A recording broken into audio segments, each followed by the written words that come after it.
conversations outside?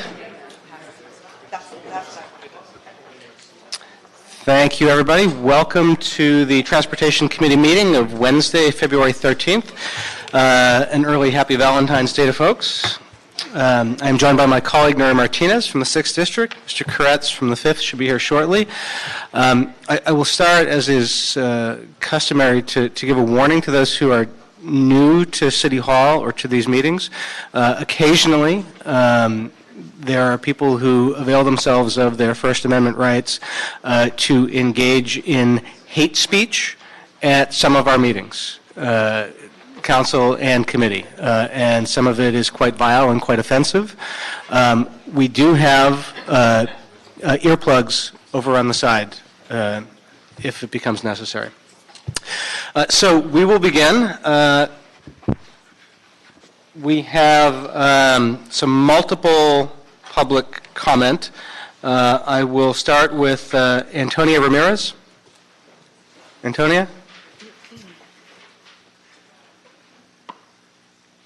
Not here. She's not here. Okay. All right. So I will do general public comment at this time. Mr. Michael Haas? Yes.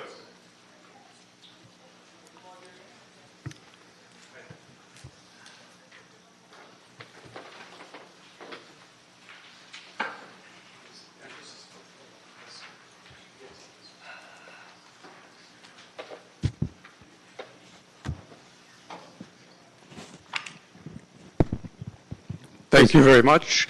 15 years ago, Joe Grober did an expose of parking traps in the city of Los Angeles where innocent drivers get tickets for perfectly valid parking stalls, but that was before lies by government officials seemed to be swirling around Washington. So the photograph before you, which I'm holding up, is a photograph of a parking stall that members of the Department of Transportation describe, in the words of one hearing examiner, a Ms. Fletcher, as a clearly marked red zone. The committee, in my opinion, should be conducting a thorough investigation of parking traps and parking trappers with a view to correcting them. What I asked the administrative examiner to do was to exercise her authority to repaint the curb red. And she said, I have no such authority, so I'm asking the city, Thank you very much. This committee to give her that authority. Thank you, sir. Mr. Tom Williams. Mr. Williams, you got multiple cards, so you can do 2 minutes for the items that you filled out cards for, followed by 1 minute of general public comment. Followed by 1 minute on public. Of general public comment, yeah. Can I do the public comment first? If you'd like, yeah, give them a minute to start. It sets the stage. Basically, my name is Dr. Tom Williams. I'm a LA 32 Neighborhood Council Director, also with Sierra Club and a few others. We have done 710 for a long time. However, during the last year, there's been no communications between the City of Los Angeles, DOT, and others regarding how the money will be spent, not just the current, but the future. And in fact, Cal State LA, which is a very large generator and parking lot, complained that they had not even heard of it being allocated. So we're quite concerned, not just for what's on the agenda today, but next year and all subsequent years, because this money will be coming in for 90032 zip code. We've saved 274 houses, and we've been at it for over 30 years. Thank you. At this time, general public comment is closed. And Mr. Williams, you have 2 minutes for the other items that you filled out cards for, which would be item 1, the general manager's report, and item 9, which is the disabled placard item. And 13. Yeah, okay. Dr. Tom Williams. Okay. The Department of Transportation has received 4 PRA requests, but have not complied with any of them. Apparently, you have to fill out the form in order to get even a Public Records Act request completed by LADOT. I think this is in conflict of even verbal PRAs can be submitted to a department for records, such as a list of all the PRAs that were issued in 2018. So that's number one.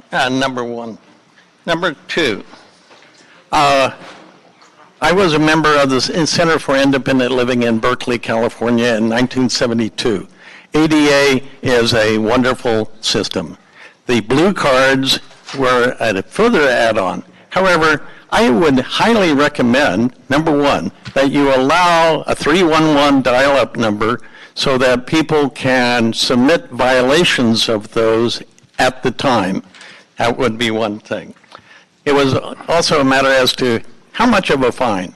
Let's say $500. And oh, by the way, with any excess money, you could complete the corner curb ramps for all intersections within the city of Los Angeles. We're still working on curb ramps after 40 years? Seems strange. 13, we're quite concerned that Boyle Heights, who's never been involved in the 710 corridor, gets so much money compared to LA 32-90032. We have a real problem because you're building right now the Fremont bypass, which will provide through traffic for everyone coming from Pasadena to Boyle Heights. Thank you, Dr. Williams. Ms. Ramirez, we thought we were going to miss you. Thank you very You've much. got 2 minutes for all of the items on the agenda and then a minute for general public comment. Thank you. What I don't understand, you've got a massive mess out there, so disorganized. What I'm trying to figure out is how could Officer Morris and others could not have heard my name being called. I'm moving around back and forth. And yes, ladies, I am homeless, and by design, thanks to these corrupted bastards. And what I want to talk about is transportation, since I do take the train and the buses and every form of transportation, I take it. I want to give credit where credit is due. Thank God LAPD is now patrolling the trains and the bus depots and bus areas. I thank LAPD for that because we got niggers, wetbacks, and gangbangers and all the other vermin who are attacking, beating, and robbing, and I got into a scuffle with a nigger. I took his picture because he was doing something unethical on the platform, on the blue and red line, and he got into verbal and a physical scuffle with me over a camera. So he got the camera from me, and I couldn't, I was on the floor fighting for that bloody camera. And I thought he was going to throw me in the train tracks. But this is what goes on every goddamn day. Okay, and I so wish there let me just pause for a police. second. That was not on any agenda item, so I'll include that as your general. Transportation. Yeah, that's what I will sorry. give you that as your 1 minute of general public comment. You now have 2 minutes, but it needs to be confined to the items on today's agenda, ma'am. I'm sorry. I thought that was my mistake. I thought that was, That was general transportation matters. That's okay for general. This is specific to items on the agenda. Well, again, I want to thank LAPD for doing a good job and taking care of we need public safety in all areas of transportation. That includes in every item. We need public safety in every item, and you need to agendize it. Forgive me, but that is a priority. Many people are being attacked, killed, and robbed, and just please do something about this. Public safety it's a priority. Help us. Thank you. I'm done. Thank you. Thank you very much. All right. Colleagues, at this time, I would recommend for consent approval items 3 through 8 and 12. Are there any objections? Nope. All right. That will be the order for 3 through 8 and 12. I will begin. My colleague, Mr. Blumenfield, is here, and we'll get to his item in just a minute. We'll do the general manager's report first, since she has a number of staffers here.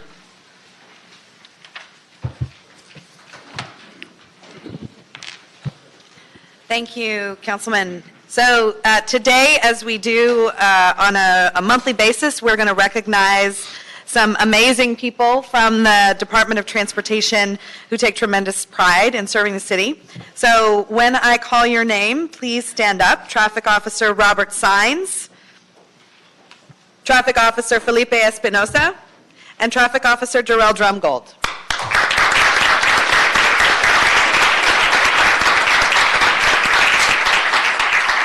Since the inception of Mayor Garcetti's Unified Homeless Response Center, traffic officers Robert Sines, Felipe Espinosa, and Jarrell Drumgold have worked diligently and collectively with other city departments to address homelessness as it relates to recreational vehicles and other motorized vehicles on city streets. All three traffic officers have established sound and cohesive relationships with the Department of Sanitation, Los Angeles Homeless Service Authority, and LAPD's Homeless Outreach and Proactive Engagement Team. Officers Sines, Espinosa, and Drumgold have become experts, and each officer is recognized and commended for addressing matters in a timely, professional, and compassionate way. They understand that homelessness is not a crime, and people experiencing homelessness should be treated with respect and dignity. We thank them and are proud to have them be part of LADOT. Thank you.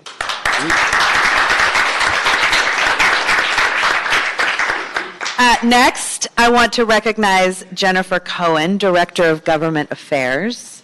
You have to stand too, Jen.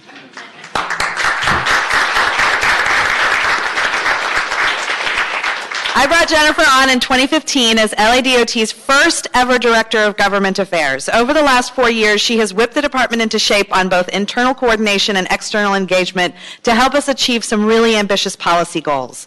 She's taken on big issues at both the state and federal level, including disabled placard reform, setting enforcement of speed limits, and clarifying right-of-way for pedestrians. And she was recently selected for a prestigious Eisenhower Fellowship to become an international superstar on autonomous vehicle policy.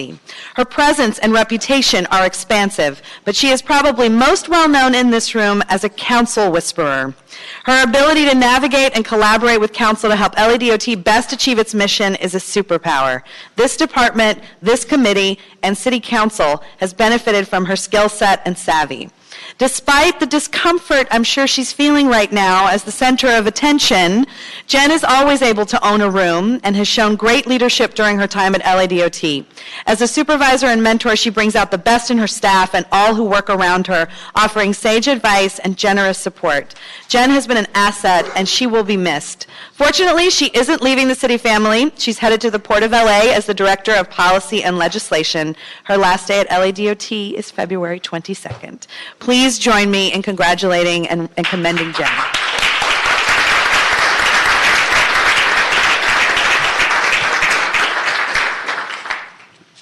Any? No, just congratulations to you all. I was actually surprised about Jen's departure. I kind of felt like I wasn't in the loop. So I have to say this publicly. I'm not sure why I didn't get a phone call. But in all honesty, it's all good. I think you're an essential part of DOT. I think we've admired your work, but most importantly, we respect how honest and how quick you are on your feet. So I'm going to miss you because I think you're an incredible asset. And Selena knows this. I think the world of you. And the port is very, very lucky to have you. So we're missing. They're taking a good one. Yeah. But we wish you the best. And I know you're getting married next month. So congratulations on that. I'm kidding. Marriage is great. Anyways, congratulations, my friend. I wish you all the best. And I'm glad she's not leaving the city family. Right. I heard you're also having a reception, which I still haven't gotten an invitation for. So whenever you want to text me something, let me know where you're going to be. We would still like to remain friends. Thank you very much. Love you. Great. Given the lack of communication, I think you really need to beef up your intergovernmental relations unit. Let me just say a couple words. First, to and about the officers. Thank you for your service. If the past year has demonstrated anything, it's demonstrated that you gentlemen do not have an easy job, and it is life-threatening. And I appreciate the work you do every single day, looking out for the people of Los Angeles. And I appreciate your work that Ms. Reynolds has acknowledged. If you happen to work in the West Side, my district is one of others where safe parking areas are beginning to pop up. We have one operational now at my West LA office, and we'll soon have it open at my Westchester office as well. And so I'll make sure that my staff gets to your units the proper information to refer people appropriately to those. Thank you. And to Jen, I'm glad you're going to the port. if I had to lose you here, at least you're going to an agency I get to continue to deal with on one of my other committee assignments. And as you know, the port is where my in-laws live, and my family has deep ties there, so it's very important to me. So I do recall when I was Bill Rosenthal's chief of staff and Wendy was chair of T Committee, you were the one that Bill considered the roadblock. Whenever he wanted something, you were saying, no, Wendy's not ready for this, because Bill would throw a lot of stuff in. But you have been tremendous both in that role, and I think the skills that you got there working for a council member have certainly helped and added to the A-team that Ms. Reynolds has put together. So I look forward to seeing you back at the table in T3 committee in a few weeks. Good luck. Great. Any questions for Ms. Reynolds? Okay. Thank you very much. All right. We are going to go a little bit out of order, and we will go to item number 11. Are you here for 9 as well? Yeah. Okay, we'll do item 9 first then. Item 9 is a Blumenfield O'Farrell motion requesting the city attorney to prepare an ordinance amending section 89.60 of the municipal code to add a monetary civil penalty in the maximum amount allowed by state law for the misuse of disabled placards and special license plates. Would you like to, we're graced by the presence of our colleague, Mr. Blumenfield. Would you like to come up and say a few words on this item? Sure. I was going to say something on both of the items, but if you want, I can do them separately, however you want. Do them separately. Okay. Then this is real. This one I think is relatively easy. This is about going after people who are abusing the disabled placards. I want to thank you, Mr. Bond. In spring of 2013, you and Councilmember Rosendahl introduced a resolution the council adopted implementing the California Vehicle Section Code about the misuse. And all we're doing today is adding a monetary penalty for this. This is, it's unconscionable when people misuse these disabled placards, and I think it's important that we crack down on it, and I urge the committee to move forward with it. Thank you. Thank you very much for this motion.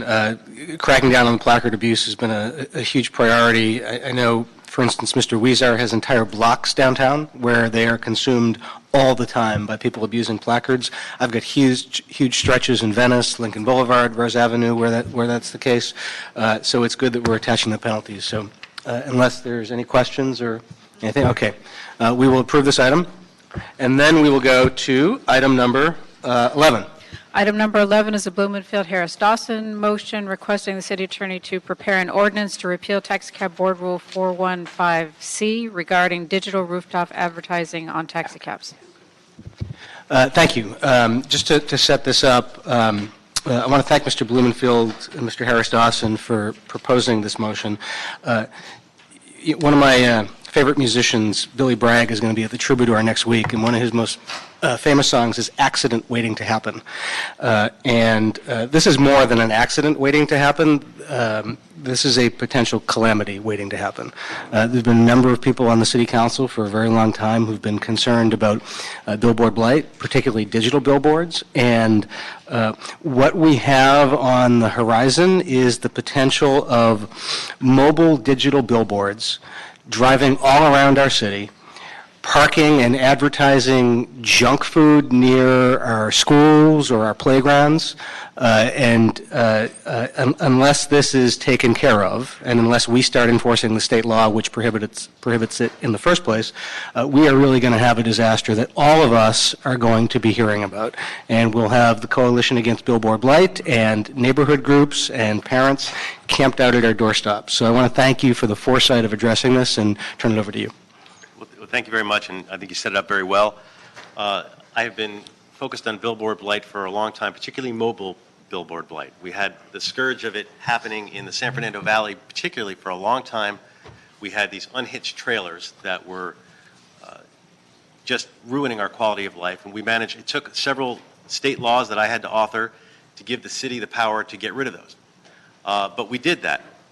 And when we did that and the city took that action, we made a very clear law about what can and can't be done in terms of mobile billboards.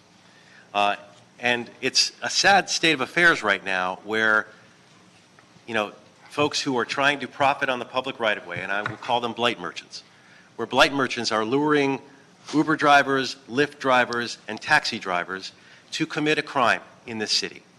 When you have a billboard on the top of your vehicle, you are in violation of LA city law.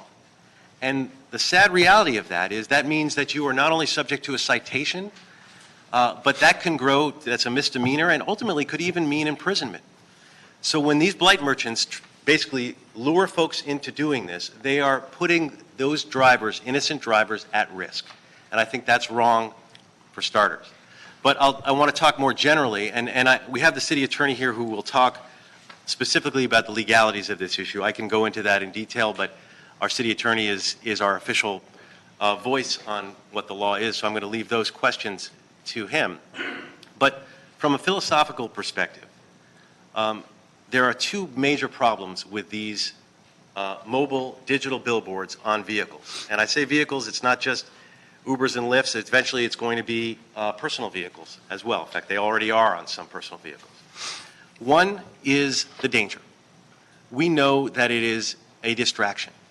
It would not be an effective advertisement if it was not a distraction. The whole point of the billboard is to distract you. That is why people are paying money to put their ad on a billboard. It's to distract someone. That is a danger on the road, and frankly, it could be a life or death situation for some people down the road, having those billboards everywhere. That's one. The other is blight. It is, as you mentioned, it is a blight on our community to have these advertisements ubiquitous everywhere. And they make no mistake about it, if we don't nip this in the bud, it will grow like the virus that it is. And I know these terms may seem hyperbolic, but I've seen the spread of these billboards, these unhitched trailers happen in the valley in the past. It's already going at a prolific rate. We've got some articles I think we can submit for the record. But the idea is it is currently illegal. Folks are trying to do what a lot of companies do sometimes, which is,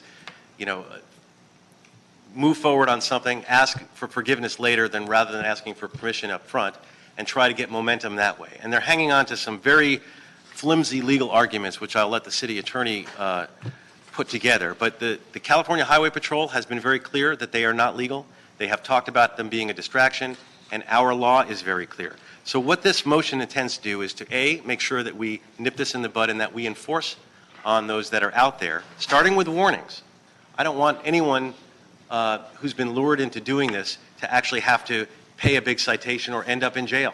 I want folks to understand what the rules are and to find other ways to profit, but not to profit at the expense of our public safety and not to profit at the expense of our community's quality of life.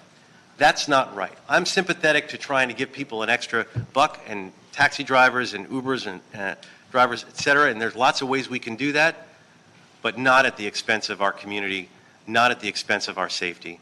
And for that, I urge you to move this forward. Thank you, Mr. Bloomfield. We're going to do some public comment, and then I'll call up the city attorney. If you'd like to stick around and continue the dialogue, you're more than welcome to.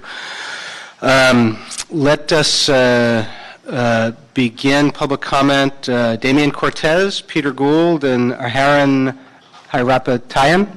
Hope I got that right.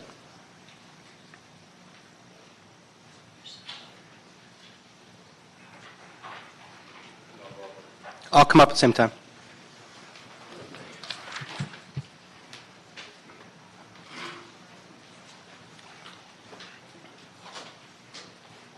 Please go ahead.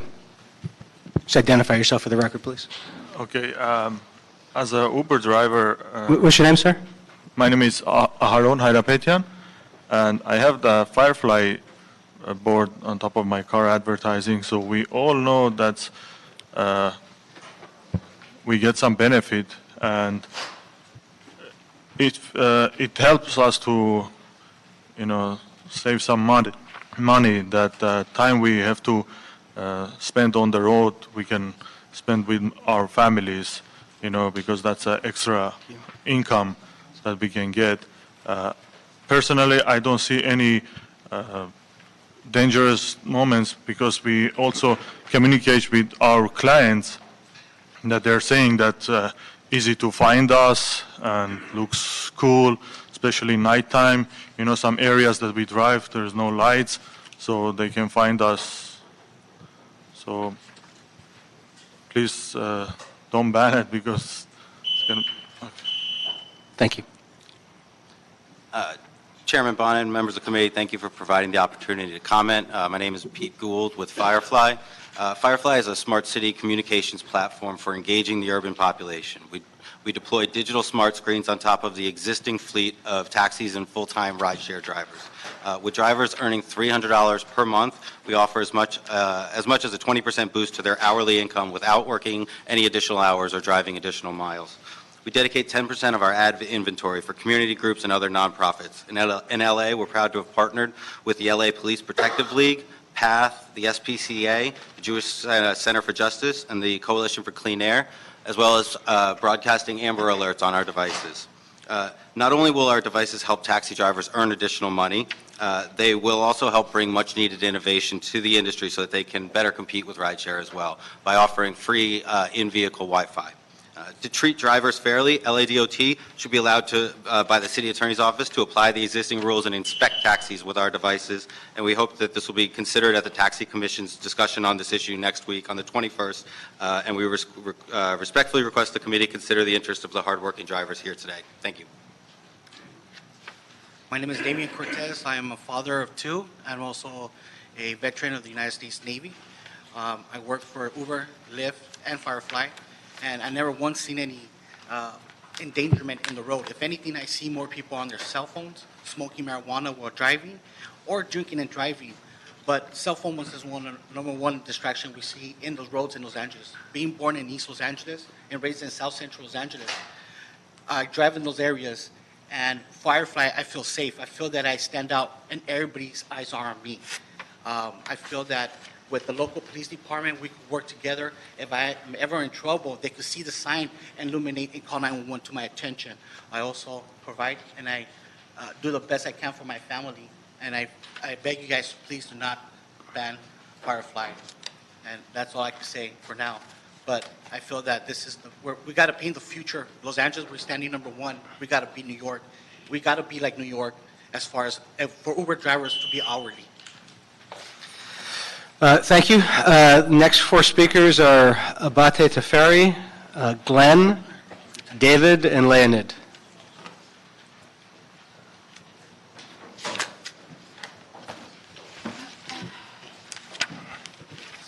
My name is Abate Teferi. I've been driving for 30 years in the city of Los Angeles. A few days ago, I complained to Mr. Mike Bonin regarding Uber and Lyft. He told us, don't complain, compete. This is the time we compete. They have advertising on Uber and Lyft, advertising. We should be allowed the same thing. Regarding, the gentleman spoke regarding top advertising. City of San Francisco advertising, Las Vegas advertising, New York advertising. The major cities advertising. Why is the city of Los Angeles denying? At $300 right now, all taxi drivers, we are losing. We don't have any income. We lost income about 75%. We surviving with 25%. The $300 we are going to get from top advertising is going to help a lot. So please help us on this. Thank you. Thank you. Please go ahead, sir. Yeah, hi, my name is Leonid Gutman. I'm a taxi driver for United. I do believe a couple of points that I believe the top light is the one they're going to put is really all about our safety as well, because in very dark places, it lights up. It's easier for customer to see. Number two, Wi-Fi is a big convenience for a customer who is inside the taxi cab and operate his computer or whatever device. And number three, of course, is the $300, which is going to help each of us and our family, which is going to be a pretty good chunk of our income. Thank you.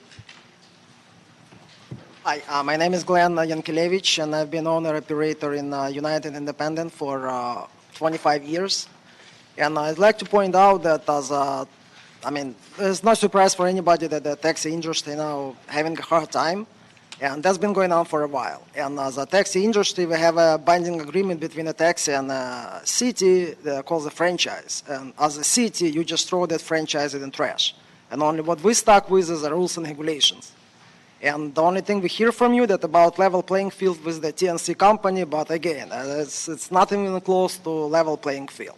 At least that you can do for us, you can let us have a digital billboard on the top so we can earn the extra income. At least that, I mean, that's the least you can do for us. I mean, that's all I can say. Thank you.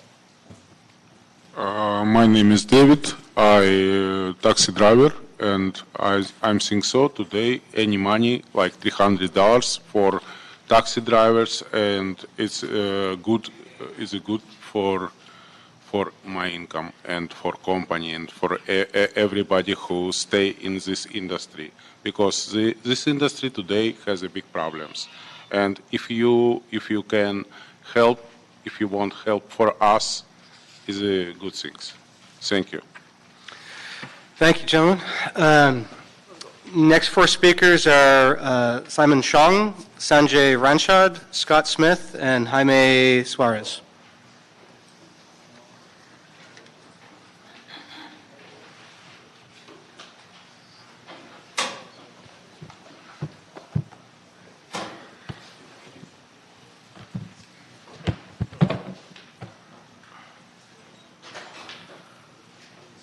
Go ahead. I can start.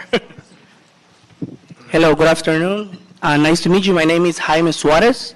I live in Ontario, California. I came from Ontario every day to work here in Los Angeles. I'm an Uber driver and a Lyft driver, and I'm a partner to this very good company, Firefly. I'm here because, this company is giving me like an extra income. I'm an Uber driver, and that's what I do for a living. And honestly, this income, they help me very, very much in my house to support my family. And I don't know if it's possible, if you can help us, we're going to appreciate it, because I don't think it's bad for the people have the sign on top. We pay, we have self-employer, we pay taxes, and I think everything is of the law. So I would appreciate that, and thank you for your time. Thank you. Please, sir. Hello there. My name is Simon, and I am a resident of the Chinatown neighborhood here in LA, and I'm here just to voice my opinion on the motion to ban digital advertising. I am currently a full-time Lyft Uber driver, as well as a partner with Firefly on. So I do drive full-time. When I'm not driving, I'm studying computer programming to eventually get into the tech and startup space. I've been driving for 2.5 years, and since I started, there has been a steady decline in what I can earn for Uber, and I feel that Firefly has provided me with a great opportunity to supplement my income with Uber, while at the same time helping me to avoid going into a panic while I'll stay focused on my career. And that's all I have to say. Thank you. Thank you. Please, sir. Chairman Bonin and members of the committee, Sanjay Ranchad with Firefly. I want you to know that Firefly's devices are compliant with state and local requirements. Our screens have been verified through independent testing to comply with the brightness limit in the California Vehicle Code, and the memo prepared by the Gibson Dunn law firm makes clear that the legal premises upon which the motion is based are simply wrong. We are not asking for special treatment, simply consistent application of existing rules. In response to a couple of the author's comments, first, our displays are only deployed on the vehicles of full-time drivers that are used for transportation. They are not going to be on even 0.1% of the vehicles currently on LA roads. Second, the audience for the displays are pedestrians, not drivers. I'd like to show you an image of one of our displays on the road in LA. You can see that the display is not distracting. Thank you, sir. Thank you for your consideration. Mr. Chair, members of the committee, I'm Scott Smith. I'm a partner with the law firm of Best and Krieger, and we were retained by Firefly last year to help it with due diligence and compliance in various jurisdictions, including Los Angeles. We engaged with the city on their behalf last summer and prepared a detailed summary of our understanding of the law as they relate to the company and the new communication means that they carry. As you might assume, we found gaps between your regulatory scheme, which was written in the 1960s, and this modern communication device, and sought out the city attorney's office and other representatives of the city to bridge and understand that gap better. We had a lively discussion about CPUC preemption, technical and safety specifications that might apply, and the contrast between this means of advertising and billboards stationary on vehicles, which are banned already. The company hasn't been told to cease and desist. We wanted to set the record straight on that and urge that the committee allow us to continue to work with the city on updating its regulations to accommodate this. Thank you all. Next speakers are Jaime Suarez. Yes. No, I already got you. Okay, you're on here twice. That's why. Jose Duenas.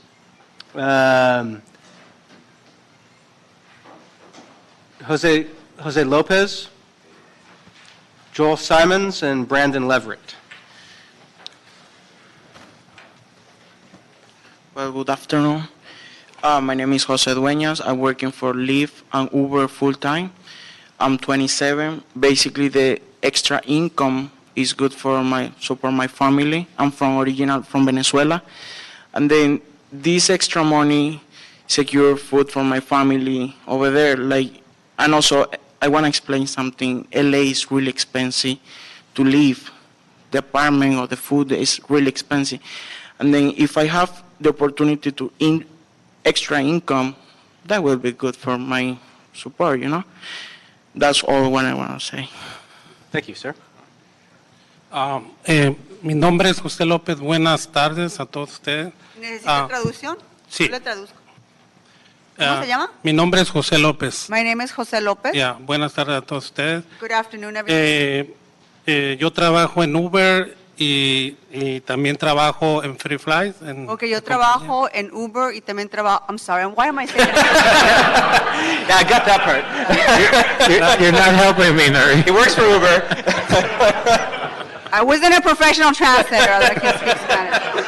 So he works for Uber and he also works for Firefly, ¿verdad? Yes, Okay. sí, Come on. perdón, sí. Cuando le haga así, se me para poder traducirlo. Perfecto. Para mí representa una grande ayuda para mí, para mi familia. For me, it represents a great deal of help for me and my family. Y un income bueno. Pero independientemente, yo como conductor tengo mi licencia vigente. Independently, I have my own driver's license. Y yo creo que puedo conducir en Los Ángeles y en cualquier ciudad. And I can drive in Los Angeles and any other part of the country. Responsable de conducir en cualquier ciudad de California, en cualquier parte. And I can also que drive tengo mi anywhere in the state of California. Y yo creo que eso me enfoco en no distraerme con nada. And I try very hard not to be focused and not be distracted by anything else. Mi responsabilidad es conducir con responsabilidad. It is important to be able to drive with responsibility. Ya, es todo. Gracias. That's it. Thank you. Thank you, sir.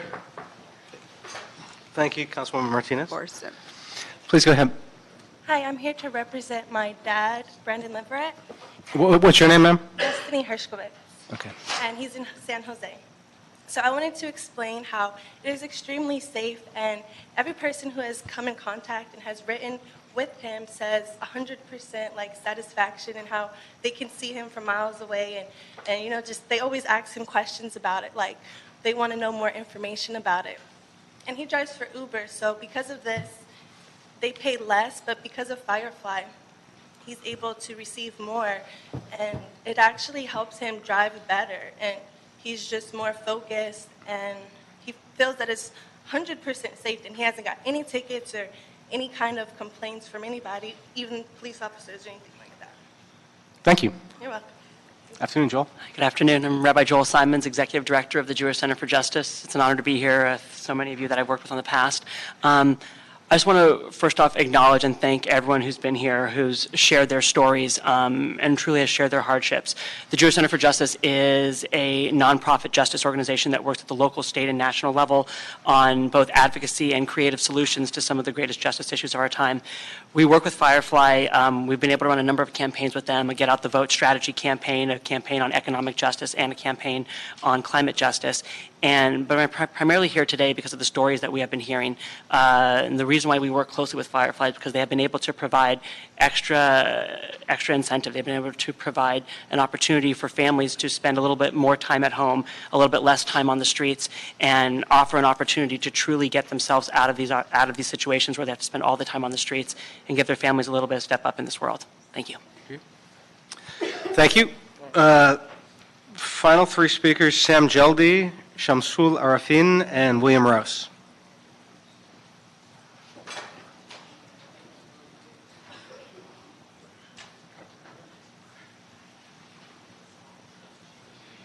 Sam Jeldy, Shamsul Arafin, and William Rouse.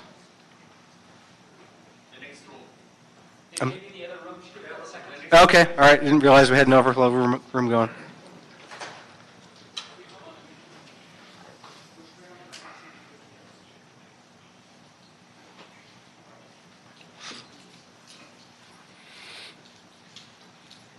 Good evening, everybody. Good afternoon. Good afternoon. Good afternoon. My name is Sam Jeldy. Dear commissioners, and I'm in this business over 30 years, starting at driving, and then I moved as a board of director of Yellow Cab, and then I moved as a director of transportation for 10 years. And means I was helping over 7 cab company. At this point, I'm driving a cab as a United Independent Taxi. I'm their board of director as well. And last night we talked about this one. My hope is, dear Commissioner, you help this driver at this time. They're very hardship. This $300, they're going to give some time to this driver, stay their family. They're staying 20 hours in the road, 18 hours on the road. This $300, they're going to need more safety because they're going to drive less time. Thank you, sir. Thank you very much. Good afternoon, everyone, Mr. Chairman. Yeah, I totally agree with Mr. Sam and all other speaker was talking about. Yeah, this is the time we should do something. This is the taxi business industry, you know. People, sometimes they get stuck. I know even though it's a technological way of the era we are having, but still there's a effect for taxi. There's I would say there's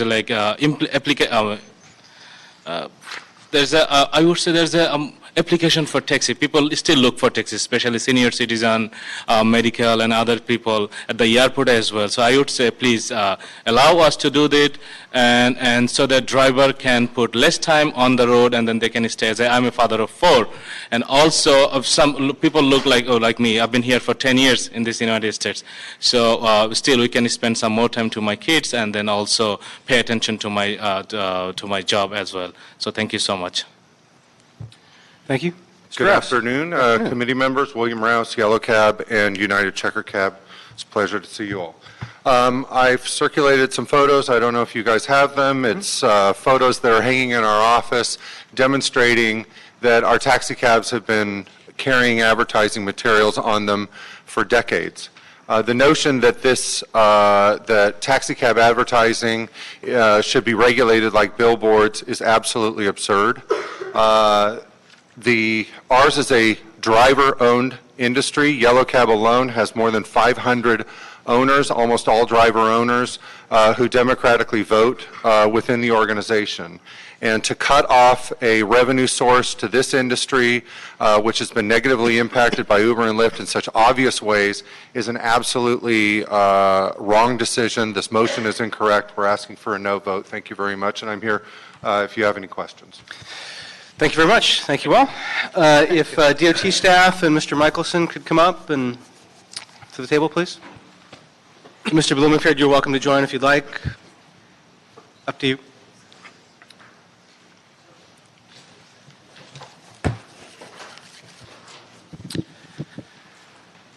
I have some questions. I suspect my colleagues do as well. Is there anything you want to say before any of you? Yeah, it might be helpful. This is David Michelson. I'm the Chief Assistant City Attorney. For Los Angeles, head up the municipal law branch. It's a pleasure to be with you this afternoon. If I could take maybe 2 or 3 minutes, maybe it's 4, we'll see, to kind of provide a bit of an overview that may help sort of focus the... Bring the mic a little closer. A little bit closer, you bet. Okay. The issue is actually much larger than just Firefly and their digital advertising signs, and I want to sort of focus on that, on the larger issue, which is really the main point of Council Member Blumenfield's motion, which is the city taxi cab rule 415 little c as in Charlie. That's a decades-old commission rule that is no longer consistent with city law or state law. And that's really the nut of the issue. There are occasions where commission rules throughout the city family become both outdated and eventually actually can become inconsistent with more modern city laws and more modern state laws, and that's what we have here. So to put a finer point on it, Taxi Cab Rule 415C, when you read it, again, it's decades old, allows a taxi cab operator to display commercial advertising mounted on the roof or trunk of their taxi. So again, it's something that's attached to the roof or trunk of their taxi and it's commercial advertising. The problem is that rule no longer is consistent with a municipal code here in the city of LA. So Los Angeles Municipal Code, section 87.54 is about 4.5 years old. And it's authorized by state law. So Municipal Code section 87.54 stands for this very specific proposition that nobody, including a taxi for that matter, or an Uber or a Lyft, may stand or park their vehicle along a city curb if that vehicle has attached to it in any way an advertising sign.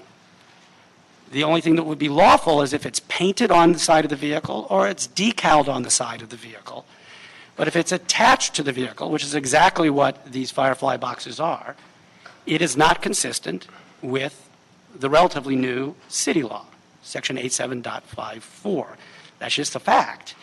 And it doesn't matter that it's a digital display. That's why I said a minute ago what I'm about to say is actually larger than just Firefly and its digital advertising display. It doesn't matter if it's digital. The fact that the only thing that matters is it's an attached advertising sign to the vehicle that's either standing or parked on the curb. And for that reason, the motion seeks to repeal the old and out-of-date 415 little c, because it's, as a rule, no longer consistent with city law. I'll also add the following, and then I promise I'll wrap it up, and certainly happy to try to answer questions. With respect to state law, which is the California Vehicle Code, we've been in communications with the California Highway Patrol, and they have strong feelings about this. Now I'm focused more specifically on Firefly and their digital advertising display boxes, and anyone else who's got that technology. This is not just about Firefly.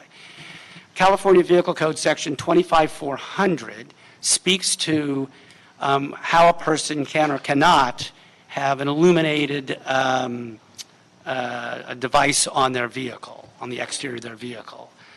And there's two parts of that California Vehicle Code that are in play here. One is an illumination standard. It cannot be brighter than a certain illumination standard.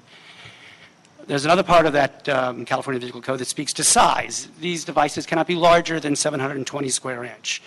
The CHP believes, and its legal counsel, that the Firefly boxes are not consistent with that state law. And that state law in the California Vehicle Code applies to everywhere within the road right-of-way, whereas our city law really is more focused on the curb, parking, or standing.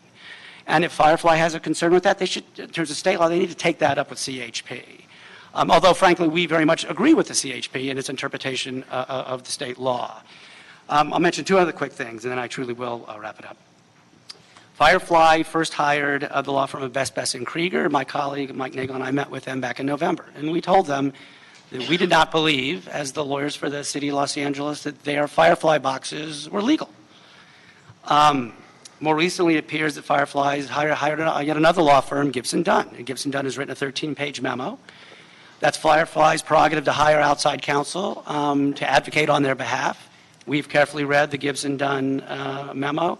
frankly, we don't agree with it. We think it's factually inaccurate and legally flawed. Last comment.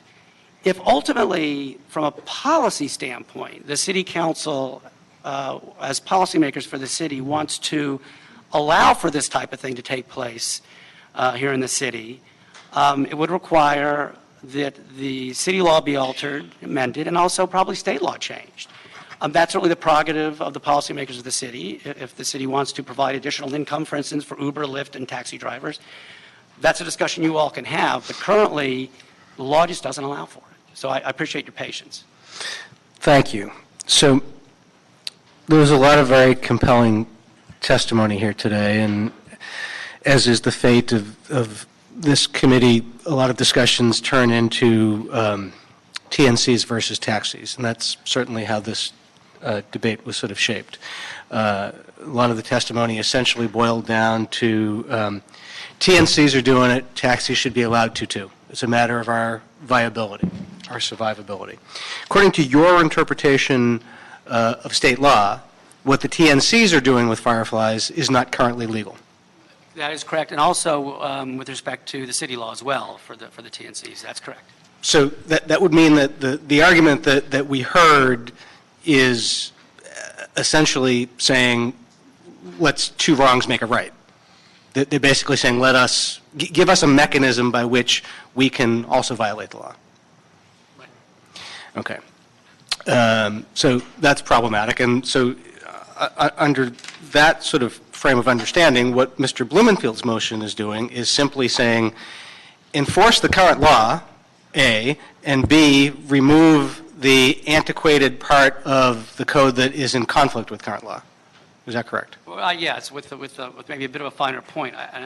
Mr. Blumenfield's motion is attempting to do what our office believes is the right thing, which is making sure that we don't have an old commission rule that is no longer in step with city law or, frankly, state law. That's right. Okay. A question for you about the advertising aspect of this, not sort of the installation or the framework part of it.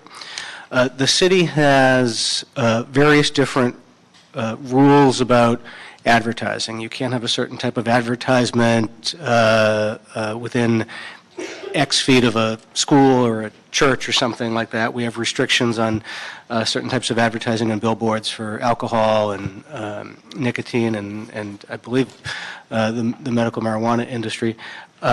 Would any of those rules apply to a mobile advertisement? No, they wouldn't. Really, the issue with respect to the vehicles in and moving in the road right-of-way is going to be more focused on the California Vehicle Code and on the curb here with respect to our city law. But the laws you're referring to, or the terrestrial laws outside the city road right-of-way, would not really speak to the issue. So any advertisement that we say should not be within a certain buffer zone of a sensitive use would be allowed to drive around that sensitive use all day long if it wanted? If it was otherwise legal, and we're suggesting it's not, the answer to your question is yes, you're correct. Yes. Okay. Thank you. You may not want to answer this question, and if you don't, that's fine. But as the city goes through the what seems like generations-long discussion about regulating digital billboards in the city, I've been around long enough to know that some of where the city got in trouble with its billboard regulations was because we had sort of loosey-goosey standards, and we're trying to solidify standards. If we were to allow the mobile advertising, does that potentially create a problem for our regulatory ability for billboards? Well, in this context, potentially yes, although it may be a different, looking at it through a different lens. And we've already heard about this from those who support Firefly and who are partnering with Firefly, for instance. If the taxi industry is allowed to utilize the Firefly digital advertising boxes on top of their cars, we're already hearing that Lyft and Uber are going to say, and Lyft and Uber are already using the boxes, sure. Well, we get to use them too. It's equal protection under the U.S. Constitution. We all get to use them. If anyone gets to use them, you can see how that starts to spiral. I'm not saying they're right about that, but you can absolutely bet that's going to be the argument. We're already hearing that. And so we're sensitive to that issue as well. Sure. Frankly, I don't know what the hell the Taxi Cab Commission is doing getting engaged with this, because this is bigger than them, and it's about a lot more than that. The last thing I want to say, and I guess it's not really a question, and I'll turn it over to my colleagues, is this is an interesting discussion that we're having today. Ultimately, I don't believe it has anything to do with what we're seeing today, because what I imagine, if we were to allow the mobile advertising on the top of taxis and allow it to happen on TNCs, we're eventually going to start seeing it on private vehicles. In fact, I've heard that we actually have some cases where it is on private vehicles. And then let's just imagine a few years down the road. What is going to happen in the age of autonomous vehicles? There are going to be autonomous vehicles that are literally nothing but mobile advertising. That will be their sole purpose, but to drive around and advertise. And I think we need to look a couple steps ahead as we look at what's going on. Ms. Martinez, Mr. Kretz, either of you? Yeah. Questions. So, can you explain to me one more time Municipal Code 87.54? Because my understanding of the code is that it's written to prohibit the vehicles who express purpose for advertising. So they're parked on a street for the purposes of advertising. And not necessarily, the issue for us, to me, before us today is a little bit different because the vehicles we're talking about are moving. And so can you explain a little bit about, that's my interpretation, but. No, I appreciate that. And it's a good question. And if you, and you may have actually seen that in the Gibson-Dunn letter. And it's wrong in the sense that there is not one word in 87.54 that speaks to the issue of it's only meant to apply to a vehicle parked on the curb whose primary purpose is advertising. There is no such distinction written into the city code, nor is it required. So when I read that, what came to mind in the Valley, which we are constantly dealing with, are these parked vans, usually pink, and they're advertising nude services or housekeeping services or what have you. So that's what came to mind when I read the code, but your interpretation is different. And that's correct. I think the original motivation possibly behind both the state law that enables 8754 and 8754 itself was to deal with that particular problem at that particular time. Mm-hmm. But the law was intended to be written broadly enough to cover really any instance where someone has attached to the exterior of their vehicle an advertising sign. It's not painted on the side, it's not decaled on the side, because those two things you can do. It doesn't have to be advertising does not have to be the primary purpose of the vehicle. Mm-hmm. And so what is the state's interpretation of these types of devices? What's their opinion? So we've had communications with California Highway Patrol. They've both expressed safety concerns with these devices. They've also expressed concerns that the devices are not compliant with California Vehicle Code 25400.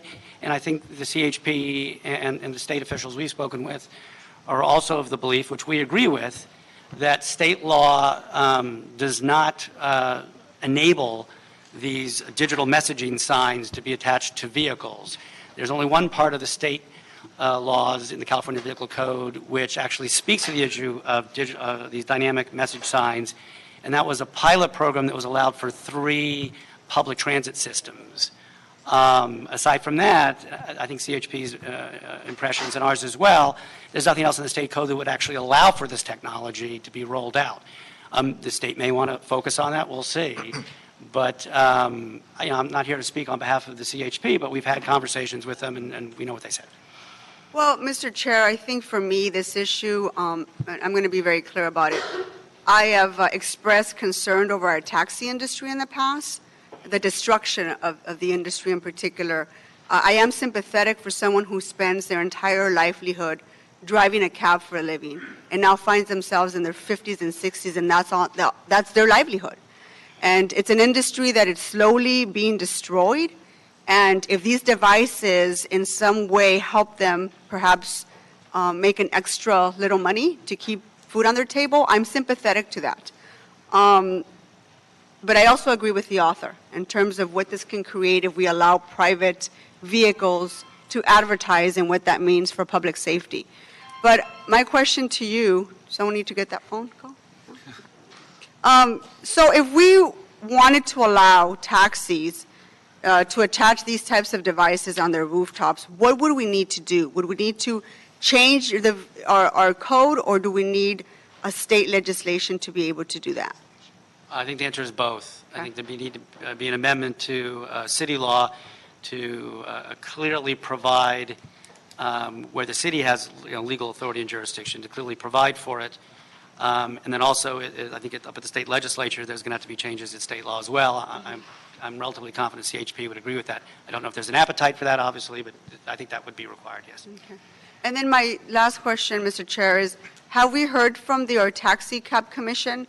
I know you just expressed your thoughts about that, but I'm just wondering if we've heard from them, or if they're supposed to take up this issue anytime soon. Well, the city attorney's office brought this to the attention of the president of the Taxi Cab Commission back in November, and there was a series of communications back and forth, which we were providing legal advice. Mm-hmm. But I don't think it's been placed on their agenda, or at least hasn't stuck. It's stuck? It has not been heard by the commission, let's put it that way. Do we have anything from the number department? Actually, it will be placed on the agenda for next week, February 21st. So they're going to hear the issues before them next week. Correct. Your name? My name is Jarvis Murray, Taxi Cab Administrator. Is there a sense of urgency, or is there an urgency matter to take action today before we hear back from the commission? Is there anything that prohibits us from perhaps allowing this issue to be heard in the commission before we take action? Well, if no one else will speak to it, I will. I think to some extent the answer is yes. Anytime that the city has a commission rule that's no longer in step with city or state law, I think it behooves the city to sort of clean that up a little bit. Otherwise, folks will try to take advantage of that. And I might suggest that's one of the things that we're seeing here today over the last few months that has sort of gathered momentum. So I think the sooner the city sort of gets its house in order, one way or another, probably is prudent. Whether it's the council by ordinance repealing an out-of-step rule, or the commission doing it, the sooner it happens, probably the better. And if if the policymakers wants to have a discussion about moving forward, what the policymakers want to see happen once this law has been repealed, so be it. Well, I don't think there's anything wrong with waiting and to hear from the commission, particularly around something that impacts their industry so much.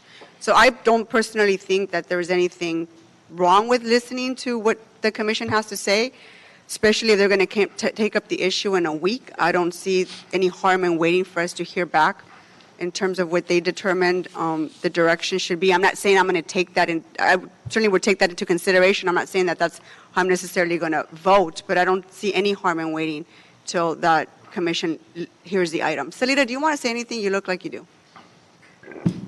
No? Okay.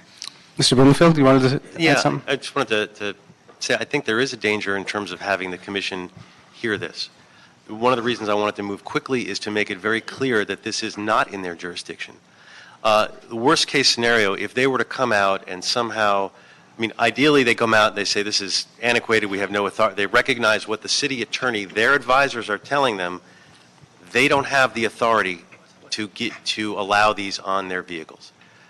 The city attorney that gives them their advice, these lay people who are appointed are taking the advice of the city attorney. The city attorney says, you do not have the authority to give permission for folks to put this on.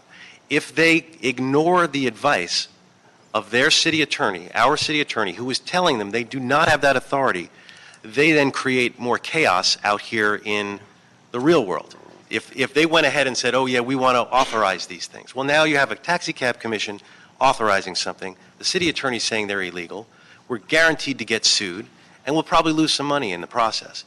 Not to mention the safety and all the other issues. So I worry about it. One of the reasons I wanted to move quickly is I wanted to make it absolutely clear that they don't have the authority to do this. And if they do take that action, I will 245 it as fast as possible and bring it to the council. You got a second. Because that is, and I'd like to ask the city attorney what kind of jeopardy that puts us in. If they were to be foolish enough to actually authorize something where you have told them is illegal and they cannot do, what would happen? Well, I don't really want to speculate as to the range of decisions or options the commission might make, but I appreciate Councilmember Blumenfield's concerns, and we share much of those concerns certainly in our office. And one of one of the problems that we would encounter if parking enforcement officers write tickets, or if the LAPD writes tickets, I anticipate litigation, Firefly with either Gibson Dunn or Best and Krieger bringing actions against the city. And they're all going to point to this taxi cab rule 415C that would still be on the books, and the city's not taking the opportunity to sort of get it off the books. And I do worry a little bit about what the commission might do, but I don't want to speculate what they would do. They've had a number of months to hear it, and they haven't heard it. But it really is the prerogative of the council as to whether you all want to go forward by ordinance and repeal it, or whether you want to see what the commission does. But there is some degree, I think, of time sensitivity here, yes. A question for the taxi cab administrator. Is there any other illegal activity that the taxi cab commission is considering sanctioning? No, not that I'm aware of. Okay. They're not considering a proposal to allow taxis to serve alcohol? No. No? Okay. Because to me, that's the analogy. It's something that they're not allowed to do, that the taxi cab commission is poised to say, yeah, you can do this. Okay. Thank you. Mr. Koretz? Thank you, Mr. Chair. First of all, I'd say, as a council member in 2 cities, I've been disagreeing with city attorneys for over 30 years, and many times I've been right. So just because it comes from a city attorney doesn't mean it's always the best interpretation. I think the Taxi Commission is focused on this more than we have. I'd be very interested to get their input. And I think, honestly, the only reason to race to move ahead of a hearing that's going to take place in a little over a week is that the people that are saying we shouldn't want a different outcome than the Taxi Commission might propose. I think we should hear all sides, and I'm perfectly happy to hear from them. Now, I'm not the biggest fan in the world of outdoor advertising, especially digital outdoor advertising, which sometimes is very flashy and distracting.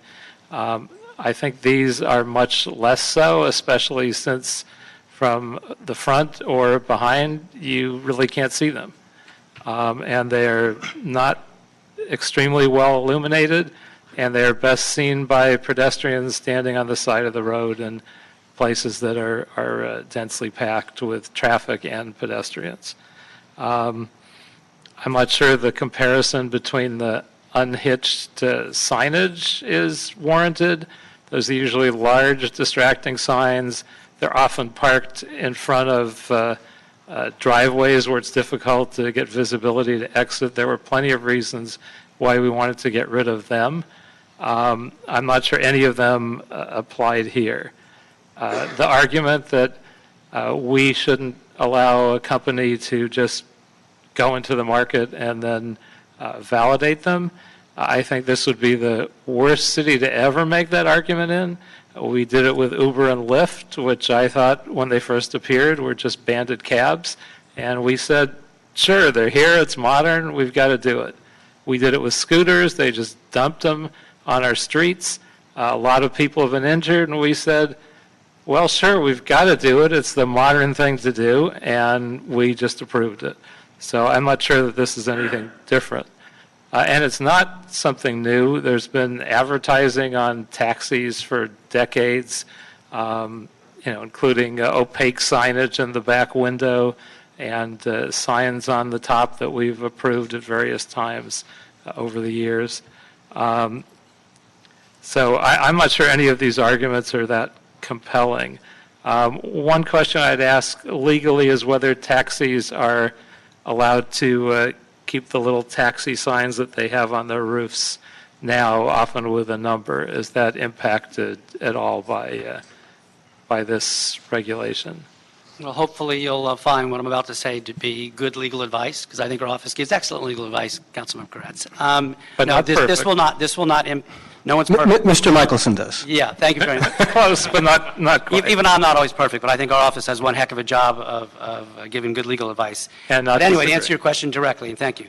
No, this does not impact the identification or the for-hire vacancy signs that would go on top of taxi cabs. And if ultimately this committee decides to hold off and allow the commission to meet, I think as we've heard from Councilmember Blumenfield and the chair of this particular committee, I would hope that the commission would sit up and take notice as to what their sort of role is and not sort of extend beyond not just what the legal advice is from our office, but as to sort of jurisdictionally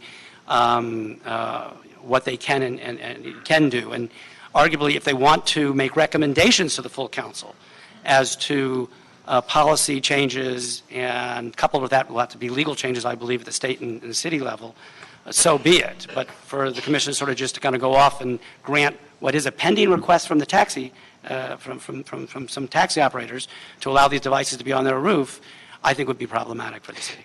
Is it true, it was my understanding that under state law, the Taxi Cab Commission does not have the ability to legalize this for taxi cabs without it also applying and being legal for the TNCs. Is that the case? I'm looking at my colleague Mike Nagel, who might, I'm not aware of that. Repeat the question.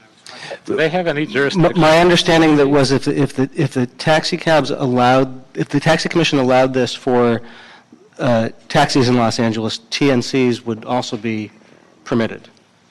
I think microphone. Yes. As Mr. Michelson explained, they would use the equal protection law. Because we would be basically finding that they're safe to be operated on, which our office simply does not believe that they are. So that would be their argument. No, I agree with that. Thank you. Yep. Okay. Mr. Blumenfield, do you want to say anything to close? Well, when I'm not finished. Oh, I'm sorry. You question just of the attorney. grabbed my time, but I'm not finished. As far as state law and illumination, they're out there. I know there's been a request to have them reviewed and tested by the city to see whether they actually are out of compliance, and the city has refused at the suggestion of the city attorney. Is there any reason why we couldn't just check the existing ones and see whether they in reality are actually out of compliance rather than just assuming that they are?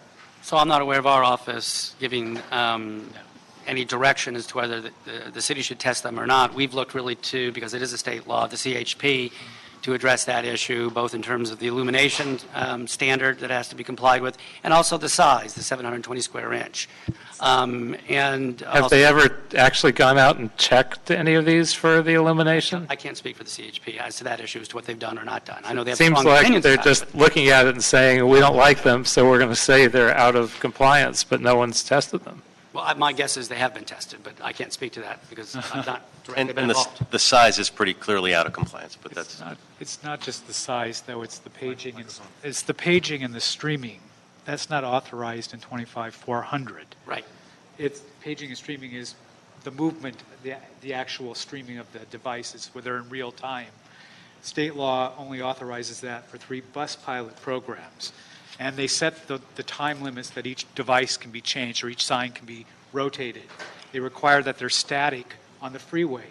Basically what you would be doing, we brought the CHP in because they regulate the freeways. The taxis and the TNCs also operate on the freeways in the city. That's why it was before council, because these are huge policy issues for council to determine. But because state law only authorized it under those 3 bus pilot programs, and they specifically only define it in those 3 bus pilot programs, and they don't define it in 25-400, which is the regular vehicles, therefore we are preempted from authorizing that use for any other purpose until there's a change in state law. That's just the law the way it is written right now. So does the state law expressly prohibit that in some way?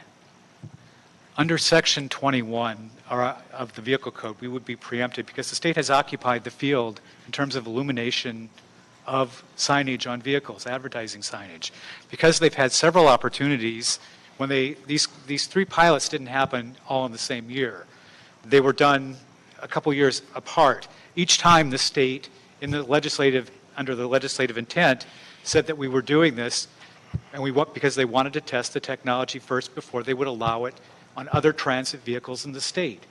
By 2020, the 3 pilots were supposed to have expired, at which point they were supposed to submit a report to the state legislature as to the issues that they found, including adverse impacts to pedestrians, accidents that occurred. 2 of the pilots have now expired. Santa Monica was the first pilot that was enacted. They never went forward with it because they were concerned about the safety aspects. As the Antelope Valley was the second, or the UC Irvine was the second pilot, they started to implement it, and they found that they were blinding at night, and so they stopped running them, and they allowed their pilot to expire. Antelope Valley pilot is expected to expire next year. They have indicated they are not going to continue with the pilot because it was draining the batteries of their electric buses. And therefore, that's until 2020, until the state legislature decides they're going to step in, these things really are not authorized for use. Well, I'd just say I'm not totally convinced, and I have the same concerns as Councilmember Martinez, that we've done everything we can to create an unlevel playing field and drive taxis out of business, and taking away this remaining source of a tiny amount of income might well do that. So I'm at least not ready to vote in favor until we hear from the Taxi Commission and get their input as well. May I ask a question? Please. City Attorney, and just as a comment, I feel for the folks, the cab drivers, and I do think that the TNCs have really taken it there, and we should do things to help them. I don't think we should allow them to serve alcohol in the cabs. I don't think we should allow them to put these on, but we should do things to help them. Maybe in-car advertising, or there are ways that we can be helpful. Just because this is the one that they have been lured into now doesn't make it right. And I wanted to speak to, because one of the things that really bothers me about all this is that the Fireflies and the I call them blight merchants, are not taking any risk here, and they're making all the profit. But the poor drivers here, who are here and just want to earn some extra money, they are at real risk. And I'd like to ask the city attorney what they are at risk for if they are cited repeatedly for this. And then, as a second question to that, if we do not remove this authority from the Taxi Cab Commission, and if the Taxi Cab Commission makes the foolish gesture of authorizing these things, does that then put the city, would we also could be sued by someone who is either paying money or in jail because we've somehow sanctioned that? And if you could address what those risks are to the drivers, if there's any risk to the folks who are luring them to commit this crime, and what there would be for the city. For violating 8754 in the Muni Code, the penalties include an initial warning citation, so there's no specific sort of monetary jeopardy there, but thereafter it's considered a misdemeanor, and I'm looking right at the law, punishable by a fine not less than $250, not more than $1,000, or imprisonment in county jail for up to 6 months. Under the state vehicle code, Mike Nagel, do you know what the sanction is? For instance, CHP pulls someone over, or the LAPD pulls over, cites under CHP? Yes, they would do it under 25-400. However, You know what the sanction is offhand? It's a misdemeanor. It's I'm sorry, it's an infraction. So it's an infraction. It's like a speeding ticket. It would be an infraction. In terms of companies like Firefly, who are obviously intimately involved in putting this product out there, that's something we'll have to look at in our office. Then I think your last question, Councilmember Blumenfield, is the answer to that question is a little more difficult. It's quite murky in terms of what city liability, if any, comes from a driver who does face these kinds of sanctions, who then looks to the city and alleges the city sort of not cleaned up its own house. That's going to be a little bit harder to answer. And I appreciate you don't want to answer that directly, because anything you say as city attorney could jeopardize our case in the future. Correct. But I think we need to be smart about this and realize that we are jeopardizing our future legally, and that we are putting these drivers at risk, and at more risk by sanctioning it, and then putting ourselves at risk. So I just think it is the law is pretty clear as it is. Yanking this old law will then allow us to take up this issue, and if folks want to take the issue up on its face and bring forward the policy of what we should allow on vehicles, I think we should have that conversation. We may have differences of opinion, but I don't think this is the route to do it. I think we need to be very clear about what's in front of us, and we need to take action expediently. Thank you. Thanks, everybody. I think it's abundantly clear by now that the votes have been cast. They just haven't been tallied. There are two members of this committee who would like to continue the item. I disagree and would prefer to move it forward, but the item will be continued. I imagine there's a good chance it'll be back on this committee's agenda along with a 245 motion. Can I ask one last question? Sure. Do we know if you have any sense if the state is taking this issue up in the legislature? Do we know? I don't know. Okay, so the item will be continued. Thanks you, everybody. Thank you. Thank you very much. Thank you. I'd like us to reconsider item 9 because there were a few public comment cards I did not call for that. 9? Yeah. Okay. So for item number 9, I did not call Scott Smith or Abdul He. Did you? Okay. All right. All right, so we will reapprove item 9. And that brings us to item number 10. Item number 10 is a Bon and Buscaino motion directing DOT with the assistance of the CAO and the CLA to report relative to the feasibility impact of converting the public parking lot near Venice Beach for development of affordable housing and related matters. I'm doing this first. There are two public comment cards on this, Jim Mures and Russell Howes.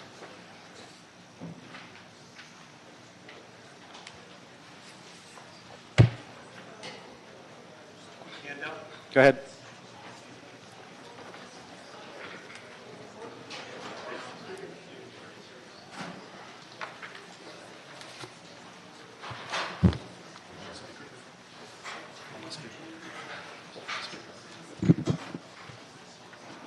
Hi, Jim Mures for the record. I'm a resident of Venice for 35 years, of Los Angeles, the west side of Los Angeles, for over 65 years. Charter reform in 2000 added Chapter 9 to the city charter. I gave you a copy of the chapter, Article 9. I'd like you to reference Section 907. It talks about notification. This item was brought before you originally on the 2nd, I believe.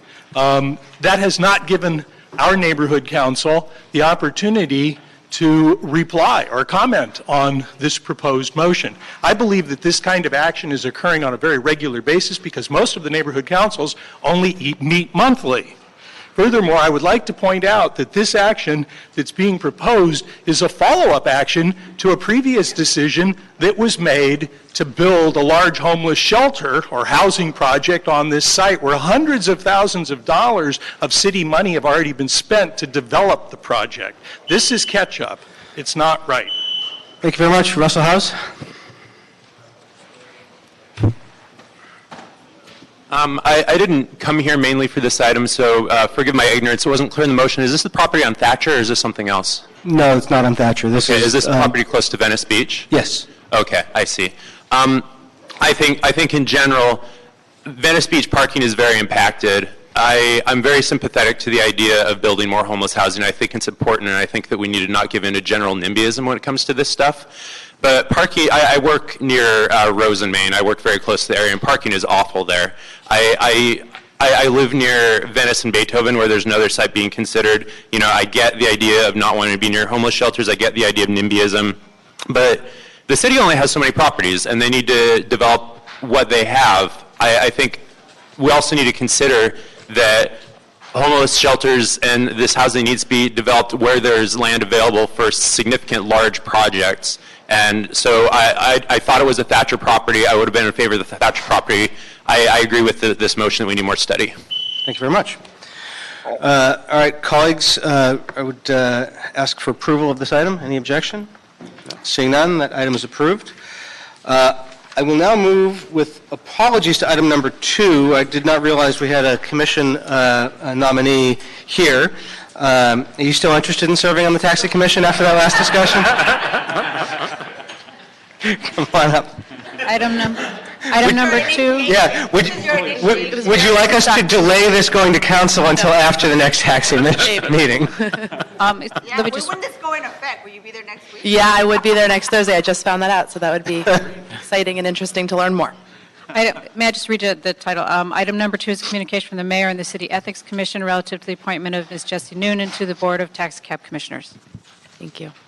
So introduce myself, tell you why I want to serve. Is that the idea? I'm an Echo Park resident, mother of 2, LAUSD graduate, and I work at Youth Policy Institute as the director of, as chief academic officer. And I just want to serve my city. So I believe I can be impartial. I believe I can read all the information related to this item that's going to be next Thursday, as well as many others. Really interested in equity and making sure that everybody, every stakeholder that will be impacted by the decisions that the Taxi Commission makes are fair and unbiased. Thank you. Any questions, colleagues? I have a question. So how are you going to vote on the item we heard? No, just kidding, just kidding. In general, I don't know if you've watched how the city has handled the issue of how we treat taxi cabs versus Uber and Lyft.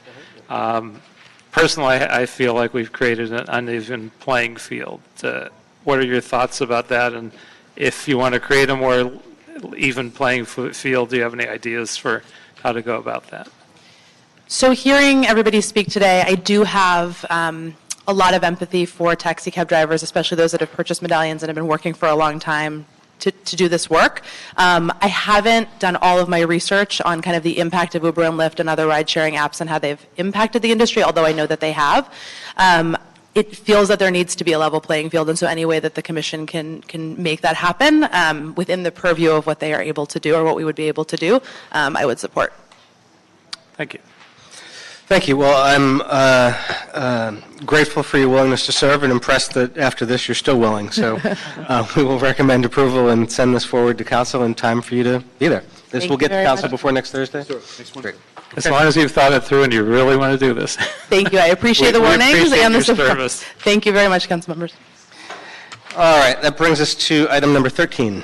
Item number 13 is a Weezer bond in motion authorizing DOT and the Bureau of Engineering to enter into an MOU with the Los Angeles County Metropolitan Transportation Authority in order to receive the 710 North Gap Closure Project Mobility Improvement Projects funds. All right. We have one public speaker on this, Alfonso Directo. Come on up. Good afternoon, council members. My name is Alfonso Directo with Investing in Place. We thank the authors of this motion for offering the public some visibility into the projects that staff has chosen to fund the city's share of diverted 710 North funds. We notice over a quarter of the city's 710 funds are going to roadway projects of the type that yield large shares of road space to motorists, thus perpetuating current levels of traffic congestion. We encourage staff to allocate a greater share of the remaining 3/4 of the city's 710 funds, which equals around $136 million, to multimodal transportation projects to support people who walk, bike, and travel by means other than driving solo. Finally, we would appreciate more public transparency before staff allocates the next round of the city's 710 funds so that the public can be sure that the funds are spent based on need and in ways that will alleviate traffic congestion. Thank you. Thank you. All right. Without objection, that item is approved. And that brings us to item number 14. Item number 14 is a DOT report relative to the status of the Dockless On-Demand Personal Mobility Pilot and the My LA 311 Dockless Enforcement Service Request Platform.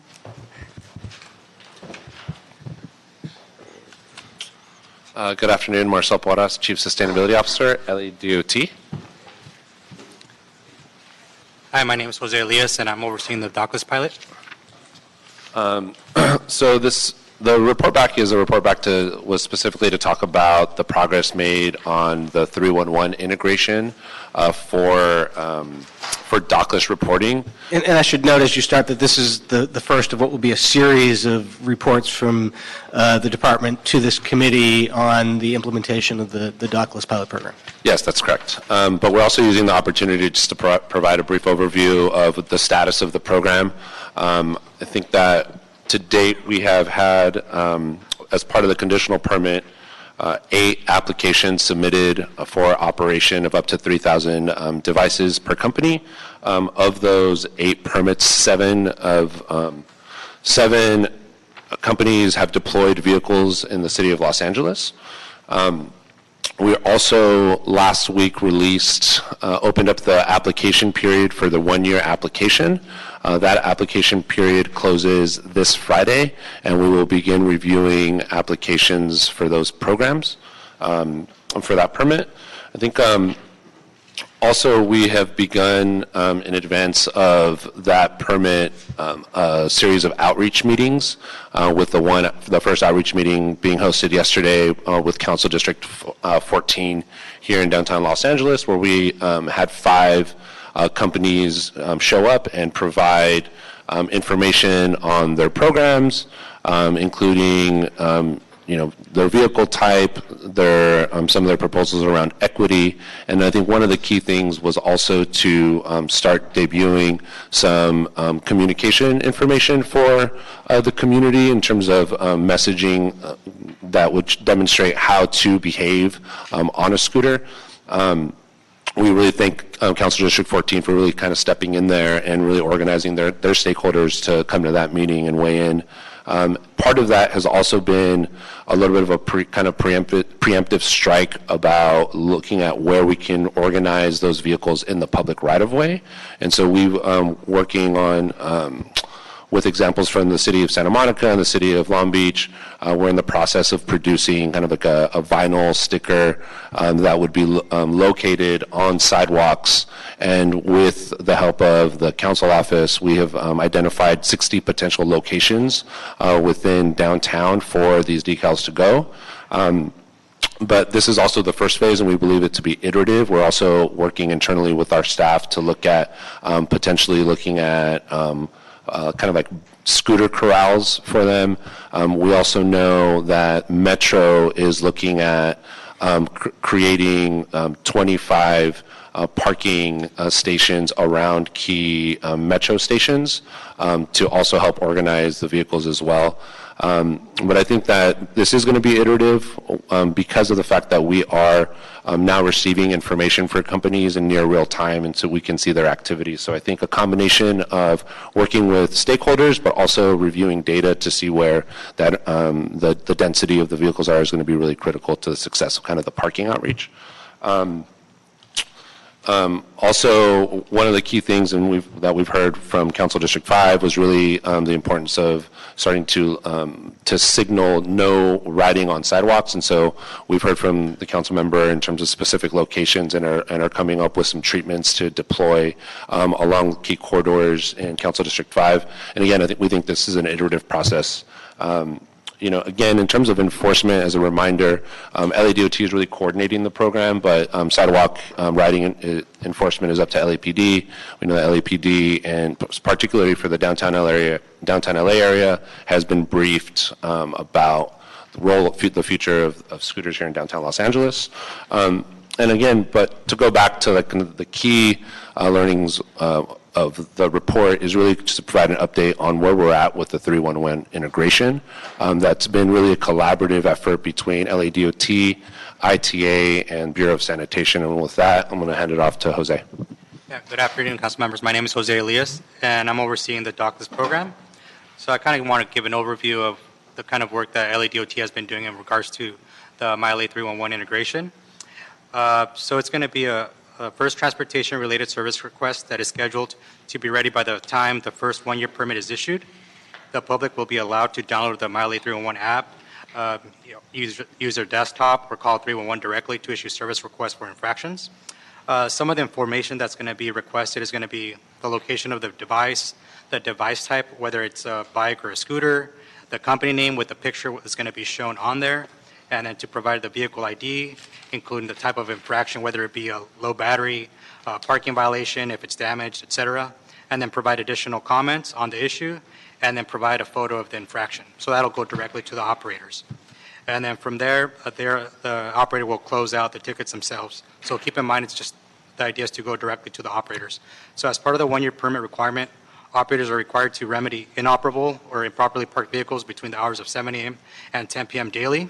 So now with 311 integration on the back end, LADOT will be able to run reports to get a better understanding if the operators are being responsive and closing out the tickets within the 2-hour window.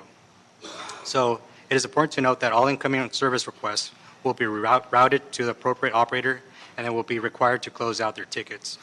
Additionally, since the beginning of the year, 311 has maybe received less than 10 calls in regards to scooter infractions. So that's kind of like some information that we have received. And as part of the next update for 311 integration, we're looking to work with LA Sanitation to integrate with Sandstar's cloud-based technology that includes mobility, tracking, and data capabilities. Someone calls 311, we give the information to the dockless company, and then the dockless company closes it out? That's correct. And what are we doing to determine whether or not they're telling us the truth? So with the data, we'll be able to cross-reference a lot of the information within the API.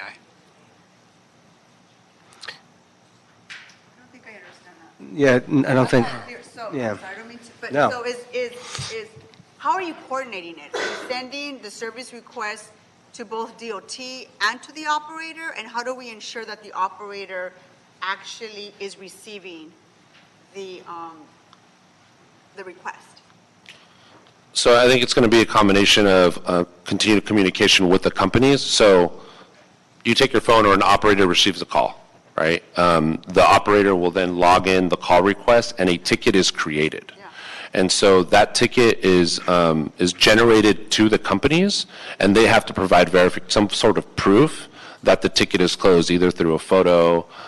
The operator does. The operator. So The that's operator. how we know that that the operator has received the service request to begin with. That's right. And that is something that, again, it's going to be an iterative process. I think there's going to be service requests that are made that may not have an identifying vehicle or ID number, right? There may be vehicles that are just actually considered trash because they're broken. And I think on that side, I think sanitation already has a process for how they deal with bulky items. And so I think that is another check. The other piece of it is also us, in terms of the data that we're receiving about where the location of the vehicles are. Because I think what we're hearing is that there is a big issue about companies knowing where some vehicles may be if they're lost. And so that is an issue that we need to reconcile, not only with the information we're receiving from companies, the tickets that are open through 311, and also the information that we're sharing with sanitation. I get how that system makes sense, and I get how it's going to need to have some quality control testing. I mean, it makes sense from our perspective because, okay, we've handed it off and now we're told it's done, but if I'm the constituent calling in about it, like, I'm not at a point where I trust the companies to necessarily be honest about it. So what are we going to be doing to be spot checking? I mean, they could send in the same photo repeatedly. How are we going to, what are we doing to monitor that, to make sure it's not just BS? So one of the things that we're scoping right now is to issue an additional task order to bring on some supportive services that can actually do some temporary field checking. And I think the future plan is to actually create an app for enforcement that can verify where the vehicles are with what the data that's being reported to the city, to do kind of that third-party check. Because you're right, I think just sitting in the office verifying this stuff digitally is not going to be enough. So I think that's... When is this going to start? So we're working on the app right now. We're doing some bug testing right now, but we hope to have it issued by the time the first issues permit. Okay, so if people know about this, 50% of the 311 requests you'll get will be from west of Lincoln in Venice. So why don't we have some folks out there for the first couple of weeks taking a look, just sort of spot checking. Of course, now I've revealed my hand, and they'll be good the first couple of weeks. Did you have was there additional from staff? Just want to mention, one, we're sort of in groundbreaking territory here. You guys are sort of leading the way nationally and doing something, which means we're also in uncharted waters, and there's going to be bumps, there's going to be hiccups, and some of them will be anticipated and some will be unanticipated, and we'll deal with them as they come. One of the things that I think that is sure to come up, and I've begun to hear about it from folks, is on the tech end, is about some of the privacy and civil liberty issues. I'm not sure what to make of the lot of stuff I hear about, because honestly, I suspect that the companies really just don't want us to have much information, and so some of that could be a smokescreen issue.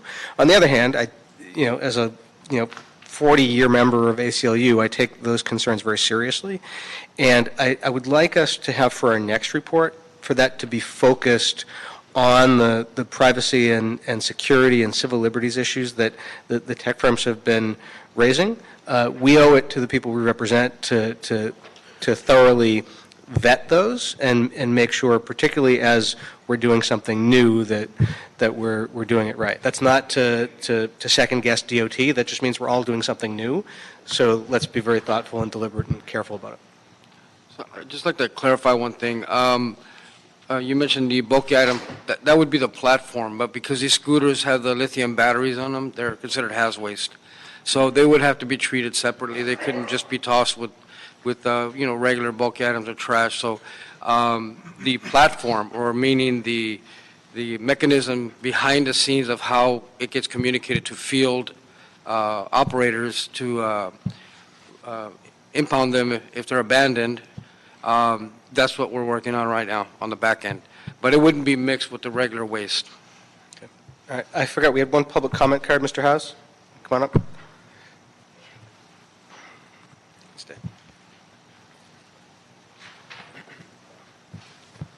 Yeah, I want to say I appreciate the work that DOT and the council are doing for parking safety. I want to address operational safety. I'm still very concerned about how little attention is being paid to safety enforcement in the guidelines and in the report. I did hear that LAPD is responsible, and I heard something about some coordination with them, but in the report I haven't heard any of the details. I haven't heard specifics. Specifically, I haven't heard if LAPD has said that they have the resources and the bandwidth to take on this additional enforcement burden. I think this should be the major concern. I get privacy as an issue. I think that's something that definitely should be considered, but the rate at which people are cracking their heads open and breaking legs on the sidewalk, I think is more important than privacy, and I think this is something that should come first before parking safety, before many of these other things. If it doesn't fall within the purview of transportation, maybe it should be remanded to public safety committee, but I think this is really something that has not been dealt with. MVCC issued a statement in November, and I support all the points made in that statement. Thanks. Thanks, Mr. House. Appreciate it. Thanks for coming down, too. Colleagues, any questions? Yep. Ms. Martinez? So which locations were chosen for the 6 open house meetings as part of your community engagement plan? Which are they? Which ones are they? Sure. So, again, this is the first 6, and we're open to definitely having more, particularly because on Friday is the application period where the companies will be submitting not only their intent for expansion, but also the geographies in which they care to expand. We've been hearing some preliminary stuff about folks wanting to scale and right size kind of their outreach. But for right now, the first one was held yesterday in downtown LA. We're doing another one during the day to invite City Hall staff. So back here downtown? Yeah. San Pedro, Sherman Oaks, Hollywood, and Venice. I think one of the things that we would like to work with your office is... Okay, so you know where I'm going with this? Yes, definitely. All right. Okay, you're going to work... Mar Vista. Oh, Mar Vista. Okay. All right, so let's keep on working on that piece. Yeah. The other question I have is it possible to have the vinyl decals ready for implementation when the 1-year permit period opens? Is that possible? We are definitely working on that. Okay. We are working on that right now, and we're looking at kind of a procurement. We were working with GSD, and we're looking at some other contracting opportunities that we have to piggyback off some of our existing contracts. But you're thinking along the same lines? Yes. Yeah, okay. Yes. And has DOT been communicating with the operators on the potential dedicated parking zones?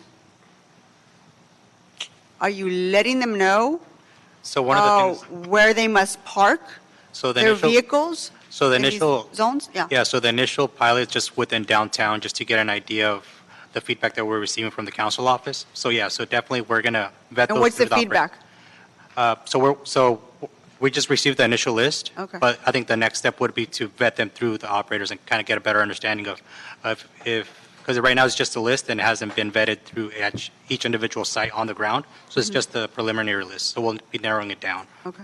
And to add to that, the initial rules and guidelines that were adopted by the committee specifically showed where in the public right-of-way they should be parking the vehicles, and that was done in coordination with BOE to make sure that we're addressing accessibility issues.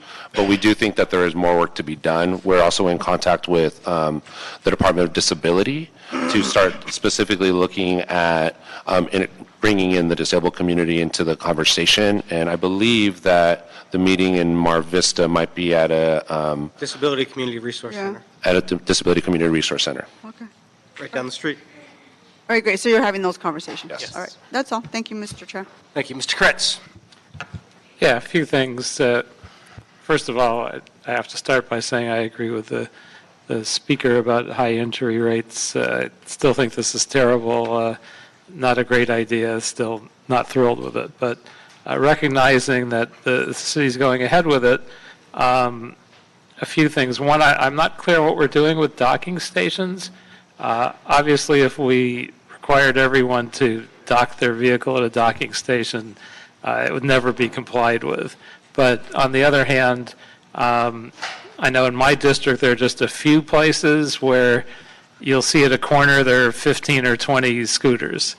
And so we kind of can tell from our existing usage where if we put docking stations, it would be really easy for people to dock them, and it would probably create a much safer environment in those few places. So I hope we're looking at that. I would just say for the record, we've worked a little bit with Bird, and they have agreed and appear to have followed through on removing their scooters entirely from a couple of the streets that have the most heavy pedestrian usage, and overall we've seen a reduction in scooters as a result. So I appreciate that. And I like the fact that we're moving ahead on the vinyl decal idea, because as much as it may be listed on an agreement with one of these companies that you can't ride on sidewalks, almost everybody's still riding on sidewalks. So I think as possibly the best educational device, if we can put some of these vinyl warnings, and I appreciate DOT working with my office on some of the streets that are most heavily pedestrian oriented, Beverly Boulevard and Melrose and 3rd Street. I've talked to LAPD, and they're willing to do some extra enforcement on those streets and work with our office. But I feel like if these vinyl decals are coming, ideally we'd wait until they were there and give them a couple weeks for scooter users to see them and get the message, and then move forward with it. So I don't know, do we have a sense of whether that program pilot is going to go forward in my district, and if so, when? Yes, it is one of the priority issues. I can report back to you in the next day or so in terms of a specific timeline. That would be great, because I think LAPD can do the enforcement. I don't think they can enforce every single person on a sidewalk, but I think they can do some visible enforcement in some of the most heavily pedestrian-oriented places where we really want people off the sidewalk in particular, and do some media publicity and get a lot of bang for our buck in terms of enforcement. So I appreciate you looking at all those issues. Thank you. All right, seeing no further questions, we'll receive and file that item with the instruction request to focus the next report on the privacy and civil liberties issues. Thank you very much. All right, colleagues, that concludes the regular meeting. We have a brief special meeting to do. I was just about to leave. I know. All right, so the regular meeting is adjourned, and the special meeting is in session.